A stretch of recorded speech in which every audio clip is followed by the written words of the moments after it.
Africa का एक हाथी यहाँ की आहार श्रृंखला का हिस्सा बनता चला जा रहा है और हमारी टोली को उठते ही खबर मिली है कि एक शेर कैंप की दिशा में बढ़ रहा है।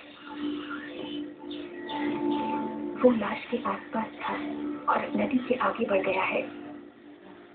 वो हमारे तंबू के आसपास है। हमारे पहरेदार भी पूरी तरह से चौकन्ने हैं।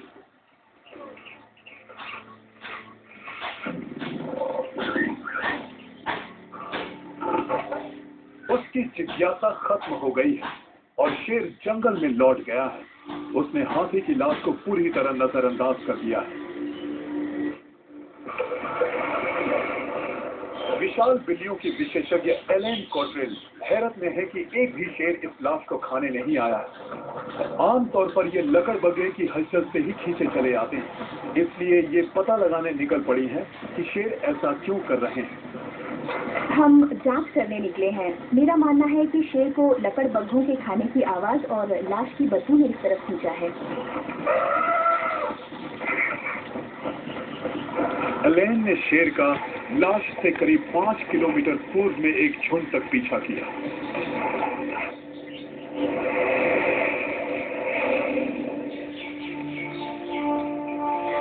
लगता है यहाँ एक शेरनी है और कुछ किशोर शावक हैं। हम नहीं चाहते कि शेर डर जाए, इसलिए हम काफी दूरी कायम रखेंगे।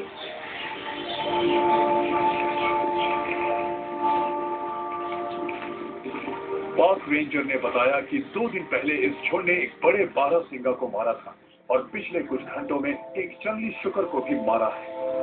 शेर कुछ भी खा सकते हैं। वो बहुत ही सड़ा गोश्त भी खाते हैं, पर अमूमन ताज़ा गोश्त पसंद करते हैं। अगर उनके पास खाने को कुछ नहीं होगा तभी वो हाथी की लाश पर ध्यान देंगे। लेकिन चूंकि ये काफी खुश और तंदुरुस्त दिख रहे हैं और अपने लिए शिकार भी कर रहे हैं, इसलिए ये हाथी की उस बदबूदार लाश को नजरअंदाज कर रहे होंगे।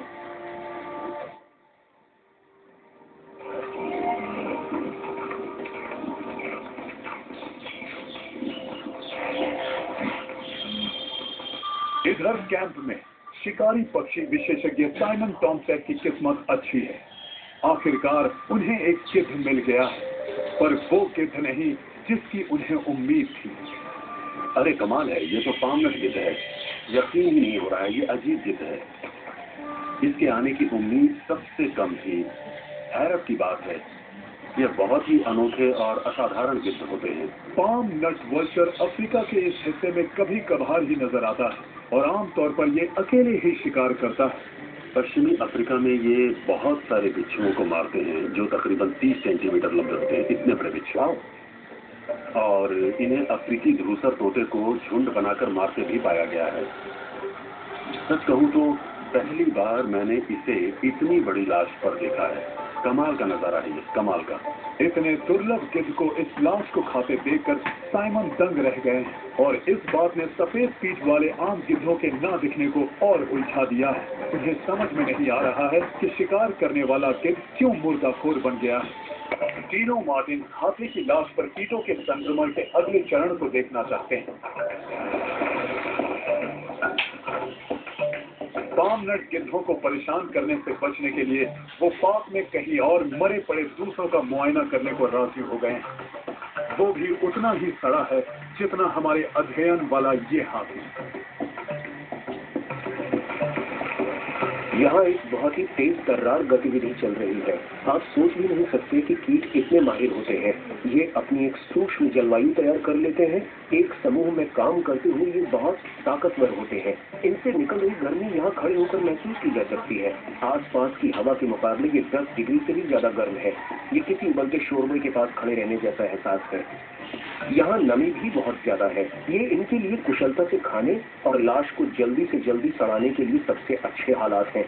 और आप देख सकते हैं कि यहाँ पर करीब आधा किलो कीड़े हैं जिन्होंने हाथी के 1 किलो मांस को अपने शरीर में बदल दिया है। इससे आप समझ सकते हैं कि कितनी कुशलता से कीड़े हाथी के मरे हुए गोश्त को अपने शरीर में बदलते हैं। और इनमें से कुछ ने तो मेरे दस्तानों को भी कुतरना शुरू कर दिया है, इसलिए अब मैं इन्हें नीचे रख रहा हूँ।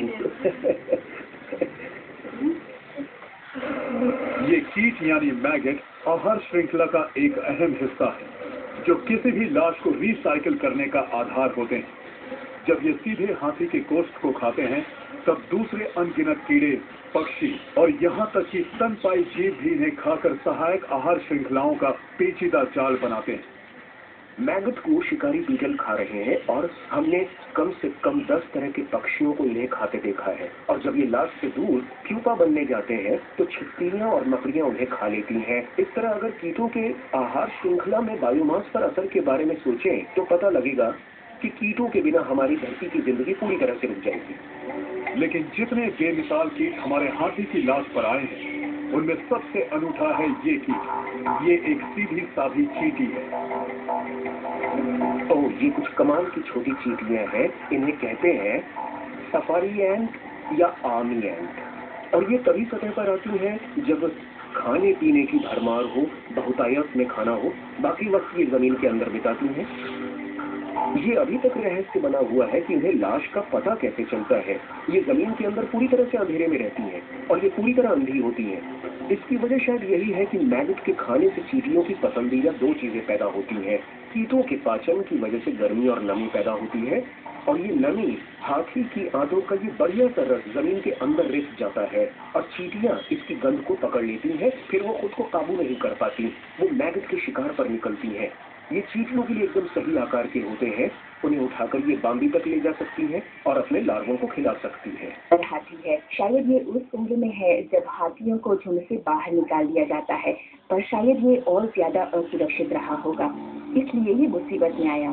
सबसे ज्यादा हैरत उन जीवों को देखकर हो रही है जो इसे खा रहे हैं। 20 साल में इसकी ये विशाल काया बनी थी। ये मैदानों में चलता था, करीब 100 वर्ग किलोमीटर के दायरे में अलग अलग तरह के इलाकों में।